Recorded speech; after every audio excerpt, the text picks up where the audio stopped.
Somebody asked me recently how I explained to my son that we changed his surname to Marlowe when we adopted him officially.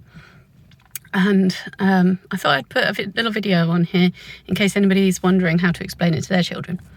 So it won't be the same for everyone because the reasons won't necessarily be the same for everyone. But in our case, we all have the same family name. Our surname is a family name.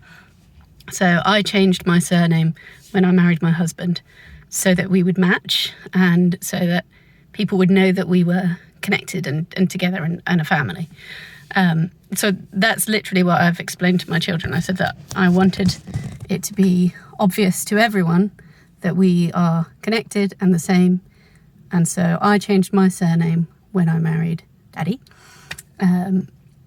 And we are quite fortunate in that we have quite modern relatives. So we have members of the family where the husband has taken the wife's surname. So I'm able to also say in that family they've done it this way around. So that's quite nice because I don't have to deal with any of the kind of patriarchal issues. I don't have to explain that it's a tradition because in all honesty it wasn't about tradition for us. We just wanted to have the same surname, and of our two surnames we chose Marlowe because people get that one, they do spell it wrong sometimes, but nowhere near as much as Fraser, which was my previous surname, and I was so fed up of people misspelling that.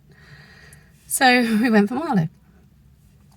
So you can use that explanation if it's relevant to your case. And then basically what I've said is we matched. So then we had Zoe biologically, and she was a Marlowe because she was born into our family. So that's the surname that we chose for her as well, so that she would match us.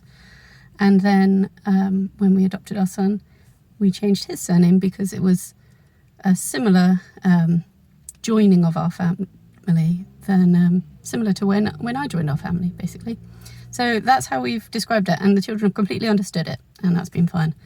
So you may have a slightly different situation. If you're a single parent, then you can easily just say that you wanted to match and be a family. But if you're, for example, a couple where you have different surnames to each other, you can explain that you've chosen, say, if you've chosen a double-barreled surname for your child, you can explain that you wanted it to show that that child connects you to and has made you, the three of you, a family, that sort of thing.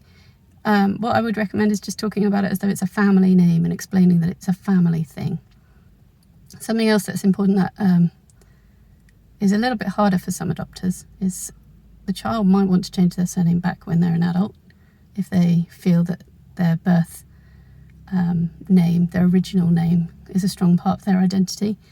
And if my son does that, then I will be okay with that. You know, that's his choice. And I'll make sure that he knows that he's okay with that.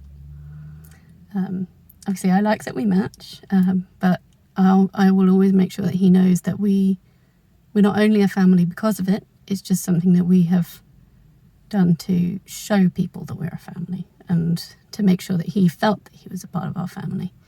But I also emphasise when we talk about it that he will always be a part of our family now, no matter what.